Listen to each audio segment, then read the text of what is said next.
you. Oh gosh. Well, I appreciate y'all coming, and yeah, I'll do my best to kind of keep it short and sweet because I know lunch is looming. But I appreciate your interest, and since it is an intimate group, by any means, at any point, if you have a question or want to jump in, happy to do that. Just to kick off very quickly.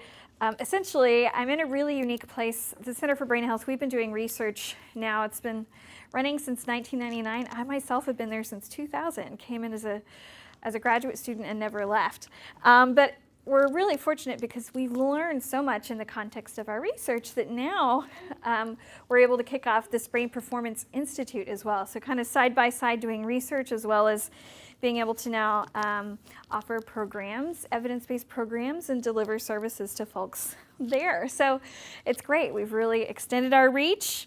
It's exciting when you can see things that are being learned in research now getting out there to the folks who could benefit from it. So another thing I like to talk about in the context of brain health is it's not just one thing. My specialty is definitely cognitive health, so essentially how we use our brain to think and learn and really just achieve goals every day.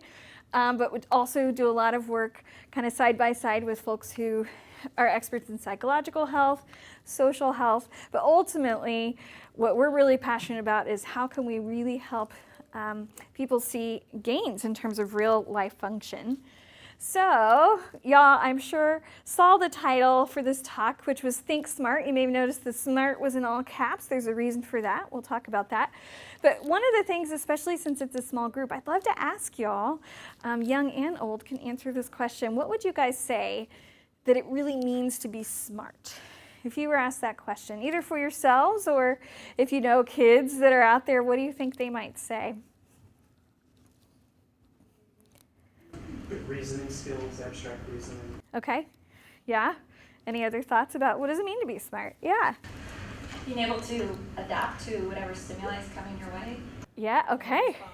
Okay, so that ability to kind of make decisions in real time. Yeah, well, it's funny because I ask this question a lot, again, young and old, and a lot of times, especially if it's an adult crowd, you get a lot of, oh, those who have a really good memory. Memory, we always think about that. But also, if it's a young crowd, it's, ooh, grades. I think of the smartest person as the people who make the A's and seem like they don't even study. Well, as we learn more about the brain and learning in particular, gosh, what we've really found, it's not too bold to say that we really see smart as stemming largely from these higher order functions. So Dr. Temple, you were right on the mark when we think of reasoning, abstract thinking, but also with decision making, all of these really what we would call integrated processes. In other words, not just a specific process like memory or attention or controlling impulses, but how do we use our brain to put all these skills and processes together for the purpose of some usually goal.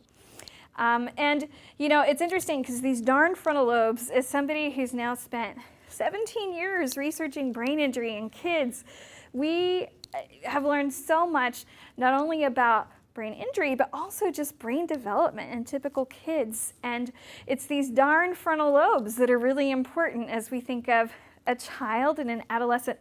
This is just a quick graph. One of the most prolific researchers in teen brain development based at the NIH, Dr. Jay Geed, among others, has really found that what happens, especially during the teen years in brain development, there's more change going on in those years than basically any other time in life, with the exception of the first couple of months when you're like a sponge. But it's largely in these frontal areas in the brain. What happens in this graph is it's becoming more blue and purple. Essentially, it's like our gray matter in the brain is going down. You would think that's a bad thing, but they call this synaptic pruning. So it's the same concept as like when you prune a bush to make it stronger, sort of getting rid of superfluous connections, making it stronger. And then in turn, what's happening underneath, in addition to gray matter in the brain, there's also white matter. Essentially, these are just the communication pathways in the brain. The white matter efficiency goes up. So basically, especially during those teen, adolescent years, the brain is really refining and maturing, becoming more efficient, and especially in these areas that govern all these higher level sort of smart functions. But the other darn thing about the frontal lobes from an injury perspective, these are the areas of the brain that are quite vulnerable to injury. One, because they are later to develop, so there's more development to occur for your child who's had an injury, but then also just by sheer location in brain injury, and the fact that these frontal networks are so highly connected. So even say a mild brain injury that might cause some of those shear injuries, you could see an impact in these skills. So I will tell you that over the years, my kind of the folks I work with the most are teenagers. And this is my favorite ever analogy for the teen brain. You guys probably have seen that. If you think about the teen brain like a car, it's like they have high horsepower, but no steering. So really incredible capacity, but really still emerging, still developing abilities to have that regulation. To really bring on these higher skills. There's also all kinds of stuff happening when it comes to hormone changes, reward system, that risky behavior, proclivity, and again, frontal lobe development. So I talk a lot about the frontal lobes, and you'll see why in a bit. But again, just to summarize, it's really optimal brain area, but also very vulnerable in brain injury, and in particular, I'd say during these teen years. So a lot of folks go, gosh, your training's in speech language pathology. How do you get involved in, like, what has been your role in really helping us learn more about how the brain recovers from injury? Well, a lot of what we have learned has come through our ability to use language and communication essentially as a window into higher order functioning. In fact, we just did a chapter, invited to do a chapter a couple of years ago for the Handbook of Clinical Neurology to kind of really bring neurologists into this knowledge as well. And so I'll share kind of what some of that, where that's come from, but more importantly, kind of jumping into the strategies and the good stuff for you guys. Basically, when we say discourse processing, we just mean how do we sort of process a lot of language coming at us, just like what you're having to do now. Listening to somebody give a speech, reading a story, listening and kind of processing a conversation. This is all discourse processing. In other words, beyond just the word or the sentence level. It's connected language. So in order to really do that effectively, you have to be able to comprehend it. But as you grow, one of the skills you really have to bring on is the ability to pull meaning from it. Beyond just comprehension, what is the central meaning here? What am I going to take from and use from this information? And then there's also another process where you're not just hanging on to every word. You really are exercising this ability to sort of filter, block, so that you can focus on what's important in the context of all this information. And one of the things that we've seen, I've been really fortunate, our chief director at the center is a longtime researcher, Dr. Sandy Chapman, and she's been part of a collaborator in one of the longest running NIH-funded studies following kids and teens in their recovery from brain injury in the country. The study has been going since 1984. She's been involved since '89. I've been involved since 2000, and we're working for the next grant funding period and hoping that we can move the work forward. But it's pretty much been focused on long-term assessment. So doing assessment at many points in time for kiddos after a brain injury. And we've really brought our expertise about discourse processing to bear here.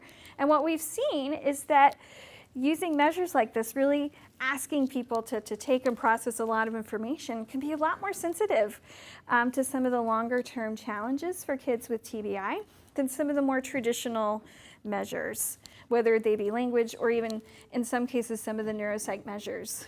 Essentially, what we're seeing in our kiddos is that oftentimes, let's say they have to process a story or a text, if you ask them to give you a summary of it, in other words, truly, what did they take away? Not just remember, but what did they really do with this information?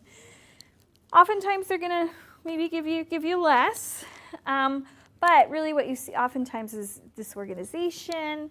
Maybe they're kind of not getting the gist. I use this saying a lot. It's like oftentimes they're getting stuck in the trees, so they're missing the forest.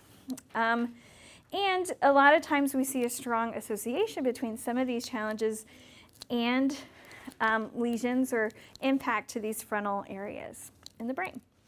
So one of the tests that we've developed, and we're working right now to get it standardized and out there for folks, is we call it Test of Strategic Learning. But basically, we have, and we've done this with children as well as adults, have them read through 3 different narratives. Usually, I will read the story out loud and give them a copy. We'll start with a short story, like an Aesop's fable, but something that we made up, so they've never heard it before. Then we'll give them a longer text, and then ultimately I love to use one that reads more like a history lesson, so a little more expository, loaded with details.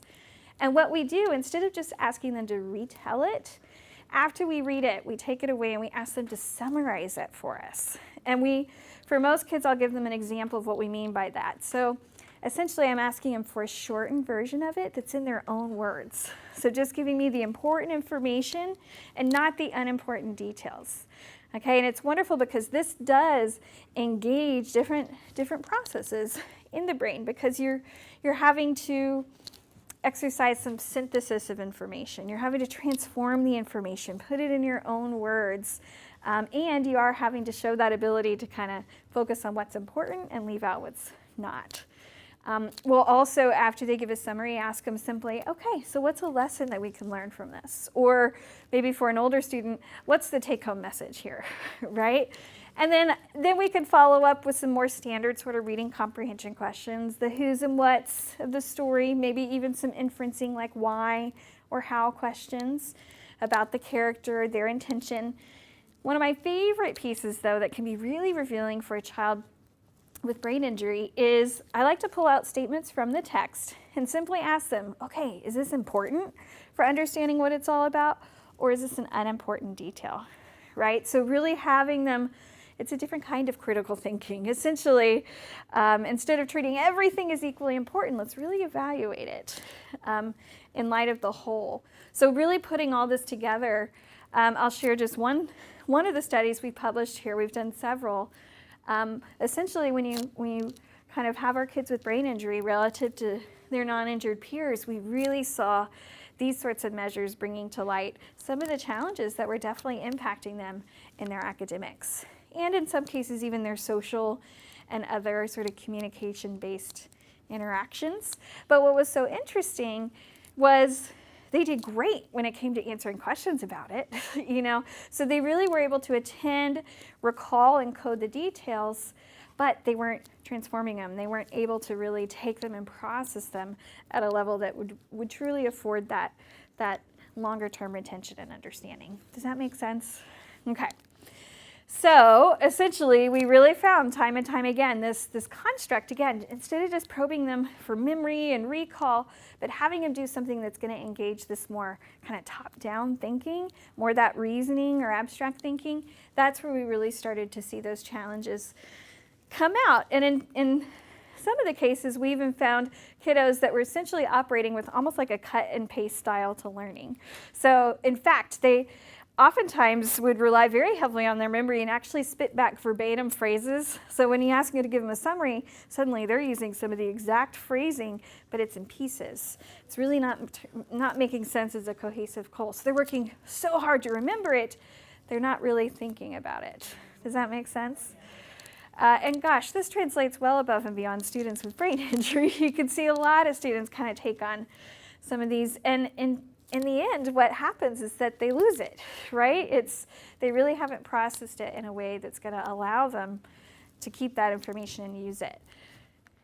So what's so interesting is, we've worked with kids across the spectrum after injury, and even a good proportion, 20% of our kids with mild TBI actually had some comparable difficulties to those with severe injuries when we engaged them in this kind of measure, even as late as 2 years after the injury. So essentially really finding this to be a good tool for some of those more subtle challenges for students in the longer term.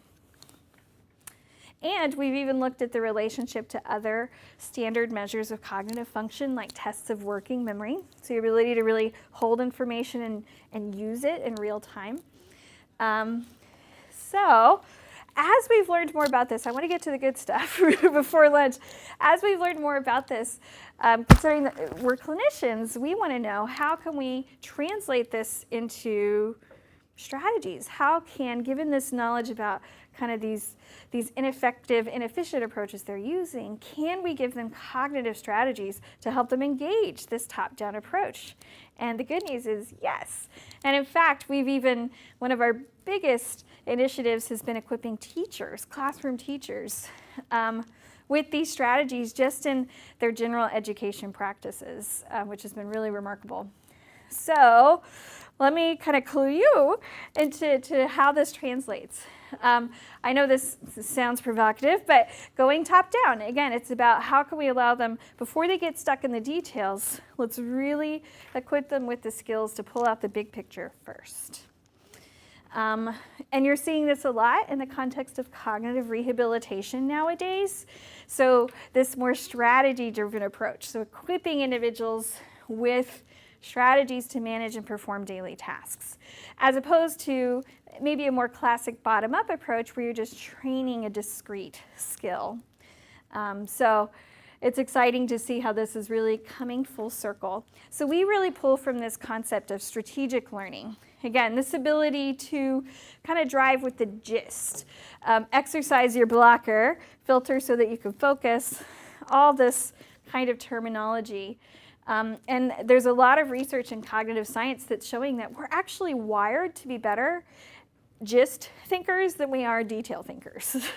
We're actually not wired to just download information. We naturally retain the gist. In fact, as you look at the neuroscience of aging, this is a skill that gets better and better as you age, as opposed to those skills we tend to think about maybe taking a little downturn later in life. So this is exciting because it's pulling from our own life experience and knowledge that we accumulate. Developmentally, these are skills that absolutely start to come online in elementary school. That ability to prioritize what's important versus what's not. The ability to then sort of inhibit or block out what they don't need. And then certainly beginning in middle school, that ability to truly start to kind of collapse information, synthesize it, kind of build those bigger ideas, and ultimately to really exercise that more abstract thinking with our teenagers. So one of the challenges we feel like we've really seen, especially for students with brain injury, but we've also seen this for students with ADHD, for example, is stuck on that bottom-up processing. So too little inhibition, too much selection. Think of it like this. If I were to give a student a yellow highlighter, they would give me back a solid yellow page, right? So what can we do to turn that around? And in turn, what that can lead to is kind of getting stuck at that surface level processing. So making it really hard to dig deeper into that inferencing, into that kind of pulling those bigger meanings. So admittedly, I'm going to skip some of the younger stuff because I want to share with you some of the really tactical strategies that apply across the lifespan. But there are a lot of things that come into language development and social development that are great to start to build, kind of promote these building blocks at a young age. A lot of things, everything from, main ideas to multiple meanings of words. But for me, the real fun stuff, I'm going to give a simple graphic for you. If you think about this oval as your brain and all these shapes as pieces of information, basically what we see, especially after injury happening so much, is this. And here's what we want to help them do. Right? So much easier, so much more manageable, but really affording them the opportunity to take and use that information and retain it. So what we did was develop an approach we call SMART. So this kind of comes back to that acronym. It stands for Strategic Memory and Reasoning Training. And we put the emphasis on strategic. So you're not in here just to make your memory better. You're here to have these strategies, sort of a mental toolkit, a plan of attack, especially when you're having to take in and manage a lot of information. All right, so you're going to work smarter, not harder, if you will. But in turn, it's also going to allow you to then engage that reasoning that really becomes critical, again, at about the onset of middle school. So I've done this, as a speech language pathologist in a pretty classic setup. So I've done it one-on-one. We've done some group style as well. But, 45 minutes, say over 8 sessions, typically like 2 times a week for 4 to 5 weeks, working with the kiddo. I've done this with beginning with students as young as 8, but all the way up through college and beyond. I think the best age group to kind of take this approach with are middle and high school students in particular. But I like to work with a lot of their own materials. So it's not a content-specific approach. It's about giving them strategies that they're going to take and use to whatever their goals may be to really bring that into their world. So I do it a lot through the learning lens, but it's not limited to learning. We have teams of clinicians who do this approach in more of a social context, for example, working with students who really want to build their social cognition and effectiveness. But again, what really differentiates it from a lot of sort of more classic cognitive training or brain training, if you want to say, is we're not focused on a discrete skill. We want to target something that pulls from a lot of processes but has some immediate application to their own goals. So here's a snapshot of what that looks like. And without kind of pouring over all the details, let me kind of highlight some of my favorites. The first one, if you think about this like a stair step, each strategy they learn sort of builds on the next one. So they're really kind of building this whole plan of action. The first one I love, I alluded to it a little bit with the highlighter example earlier. I don't know if you could see our lovely graphic here, but it's a bouncer. Like it's literally a big dude standing in front of a rope. And we talk about, usually in the context of like, say, a fancy event or a movie premiere, what is a bouncer's job? Because it's actually twofold. If you guys had to answer that question, what does a bouncer do? What would you say?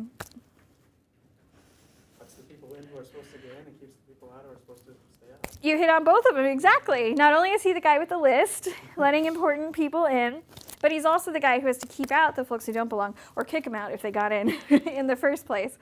So there was actually a paper that came out in Science several years ago that talked about your brain's bouncer. So essentially helping them realize it's just as important to exercise this blocker as it is to be able to focus. In fact, it's probably more important to do this so that we can do this. And yet we put so much emphasis on focus. Let's help them block and build strategies to help them do that. So essentially what we do, instead of me giving you a highlighter to go and highlight your book, I'm going to turn it around. I'm going to give you a big black Sharpie marker. And I want you to go through this article and get rid of anything that's not critical.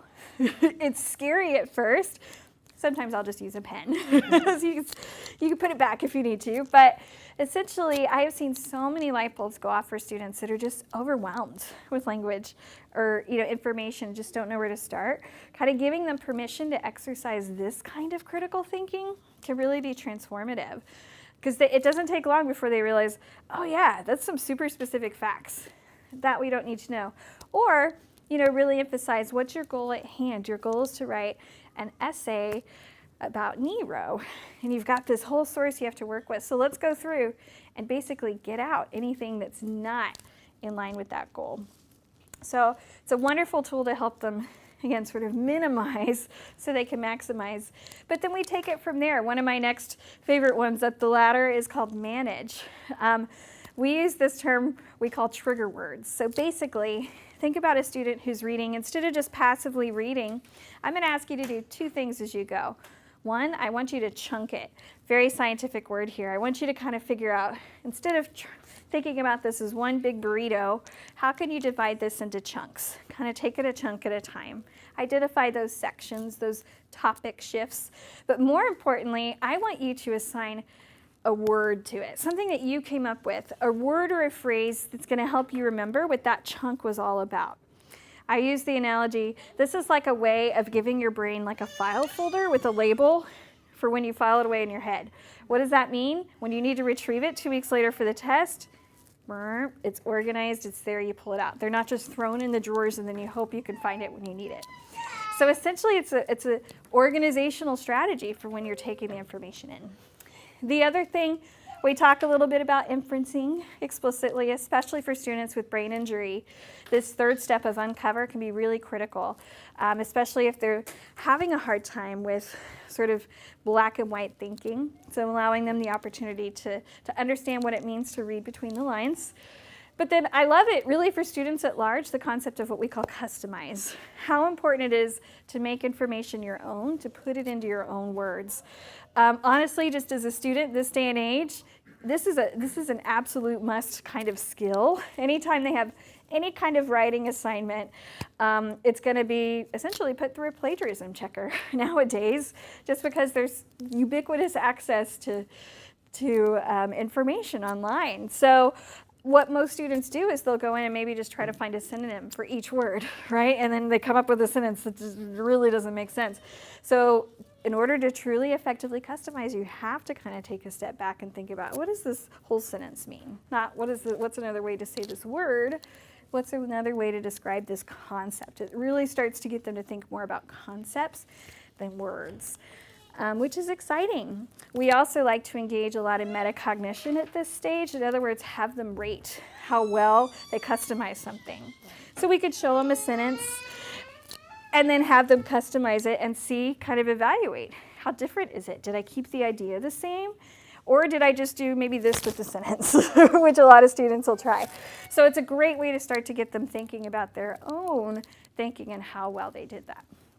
And then as we move up, flex is one I'll share with you. This is one of my favorites because it's about really getting them in that mode of what's the take-home message here. No matter what kind of information they're working with, asking them, what's a lesson I can learn from this? Or I actually had a teacher once do this in a class, a neuroscience class. At the beginning of class, he'd always have us take out a blank sheet of paper. And he'd tell us, at the end, I want you to turn it in with one sentence written on it. What was your take-home message from today's class? And I encourage you all to do that, just with all these talks today. Even just if it's 30 seconds in your head before you leave. In 1 or 2 sentences, if I had to go home and tell somebody else about what I learned here today, what would I say? As a student, I can tell you, having been on the receiving end, it totally transformed the way that I listened and learned in class. Because everything they're saying, is that important or not? How would I say that? How would I connect that to what he just said? I have a lot of folks I work with who journal, and I'll ask them to use this in their journaling, where there's even a journal called the one sentence journal, where it only gives you one line. That I can stay on top of. And it's like, but you're having to exercise the same process. If I only have one line to sum up my whole day, what would I say? So really engaging this more sort of big picture thinking. But what's so remarkable, and our research has shown, is getting the big picture doesn't mean that you don't retain the details. In fact, quite the contrary. It actually helps you retain the details even better. It's a two-way street because it gives all those details something to hold on to. So it's amazing how we've seen students that maybe did struggle even at that detail level, rather than target it at that level, give them these skills, and they're translating it to improve their detail level memory too. So for me, it's a win-win. So again, just to summarize some of those ideas, so managing information overload by really giving the permission to identify what can I block before I try to go in and look for what's important. Make information their own. So no matter what they do, I want them to start to get in that mode of summarizing as they go. So if we're going to read a page together, I'll stop and ask them after a couple paragraphs, okay, so you tell me, what was that all about? Let's pretend I didn't hear what you just read. You explain it to me. I mean, we can all understand that just in terms of you've all been told the minute you could explain something to somebody else, that's when you know you really know it. Same principle. But then again, bringing in this concept of take-home messages. It's amazing how even some of the younger ones I've worked with can absolutely do this.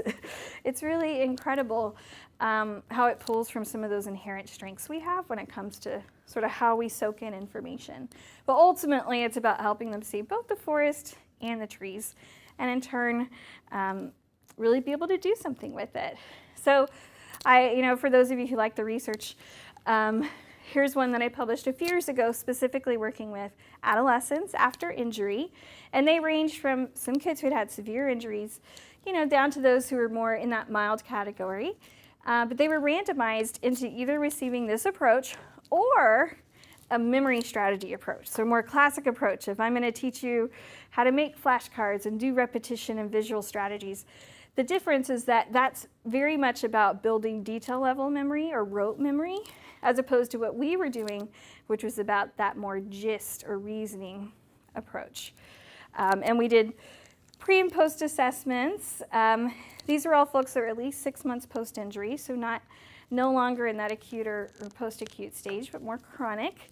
And again, naturally, as you could expect, they got better at what we hoped they'd get better at in terms of this sort of gist reasoning ability. Pre versus post SMART, and I'm showing you the SMART group in particular here. But again, what we saw was also significant improvement in their memory for details, which was remarkable. And what's so interesting, if you look down here, the memory group that were getting kind of classic memory strategy, they actually didn't even get gains in their memory. Detail level memory, we didn't see any significant gains there. And this was with the same clinician, exact same number of hours. We even kind of make our materials look the same with a pyramid and all of that, trying to control as much as we could. So there really was a significant difference in gains that we saw here. But just to give you a flavor for what this looks like, let's say I asked them to give a summary of this historical text about a man named John Pierpont. Now before, the nature of their summaries were very cut and paste. I underlined phrases that were verbatim from the text that I read with them. So again, they were trying really hard to sort of memorize key phrases and kind of getting stuck in that rote memory. Now, after the nature of summaries that we were hearing given the SMART training, the blue, these all represent very transformed ideas. Now they're talking about, this man, it's just to give you all the overview, this timeline of this man's life, all these different careers he had, then he really, kind of failed at all of them. But if you take a step back, you can see this common theme of, well, he failed because he was always putting others above his own gain. Can they pick up on that? And they absolutely were. He failed at every job he tried because he was too generous. He was very socially involved. Because of his kind heart, others benefited and learned from him. He endowed society. Oh my gosh, they really took it there, which was exactly what we wanted him to do. Now, what we were also excited about, though, is this kind of trickled down to some of those more classic cognitive skills as well, like working memory. We also saw an impact on inhibition, so measures of that sort of controlling impulses. And then we also did a parent report questionnaire. There's a standardized one called the BRIEF, Behavior Rating Inventory of Executive Function. So looking at real life executive function behaviors, and lower is better in this case. Going down means fewer problems observed. Now we take this with a grain of salt because the parents are filling this out and they knew their kids were getting intervention, so not unusual to kind of be biased there, but encouraged that they were commenting on some measurable changes.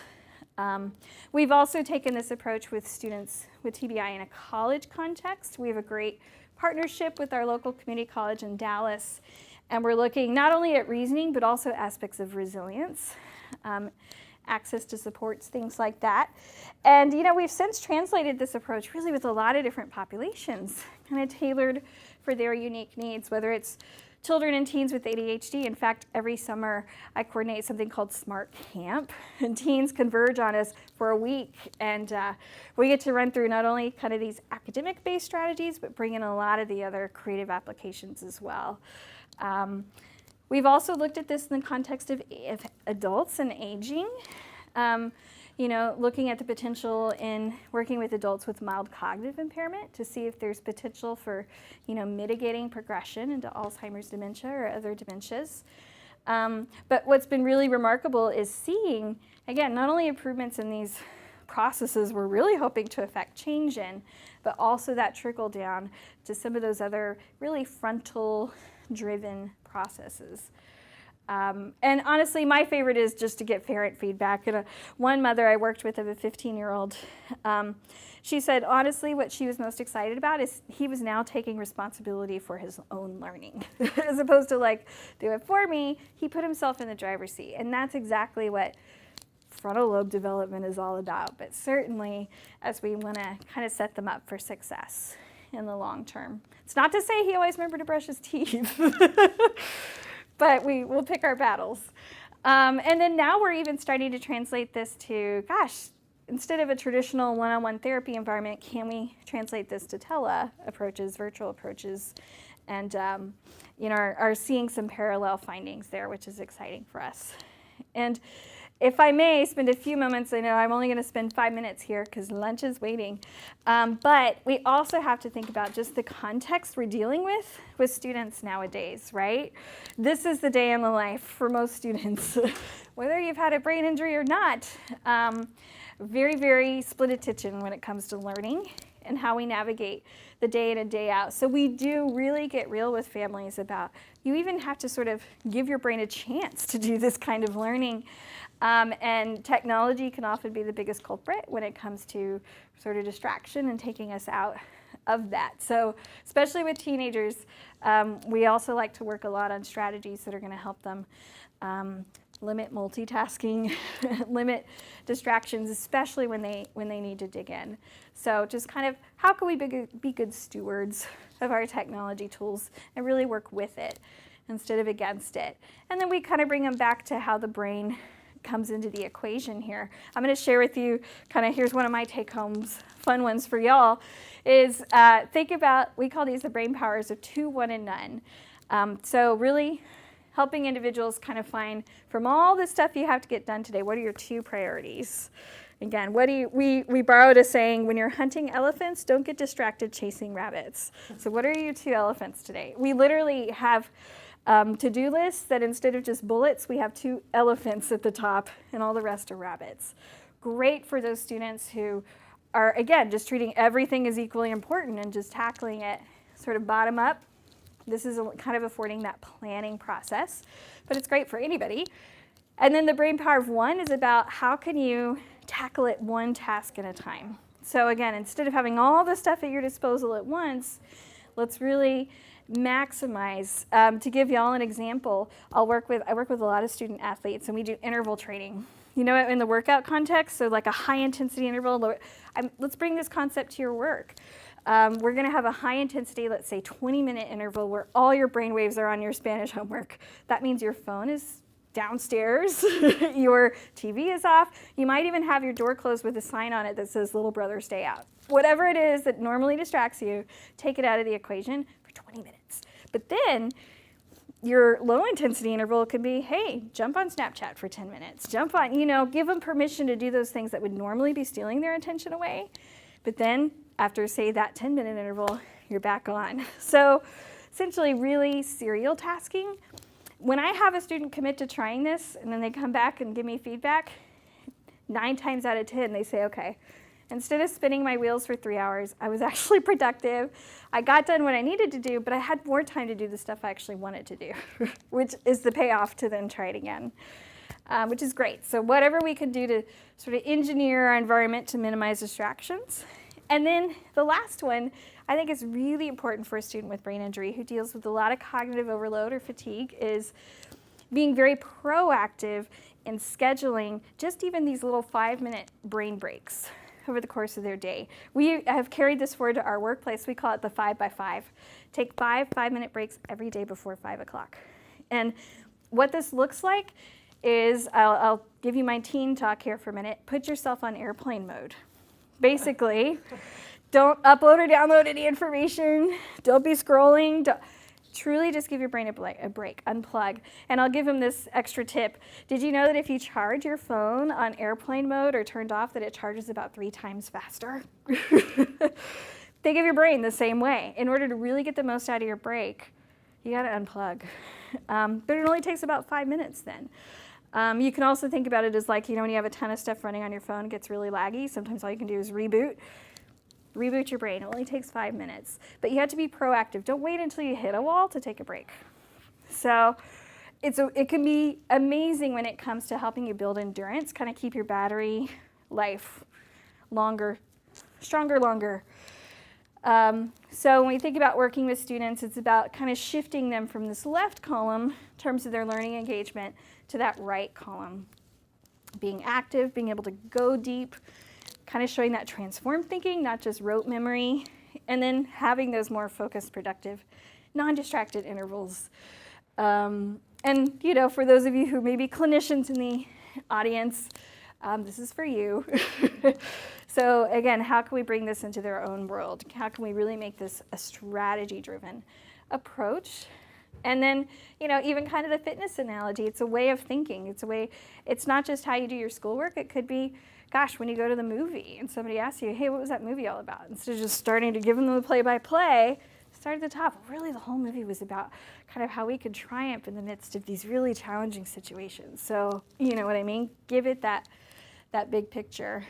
And again, for those who like the research, another thing we were really, really surprised about, we had a big DoD-funded study looking at TBI in military veterans as well as civilians with TBI. And engaging in this, we had a randomized control trial.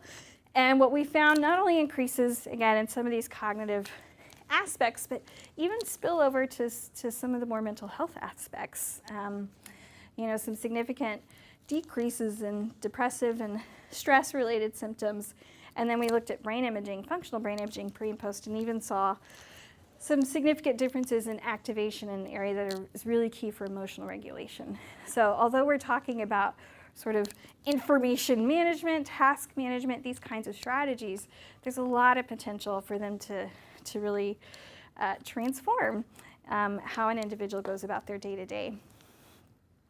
We've also done this in healthy adults, and the scientific community, was really excited when you look at brain change. And just to give you all a quick snapshot, this one, we actually found increases in brain blood flow up to 12%. To give that some perspective, you lose on average 1% to 2% of your brain blood flow every decade of life beginning in your 20s.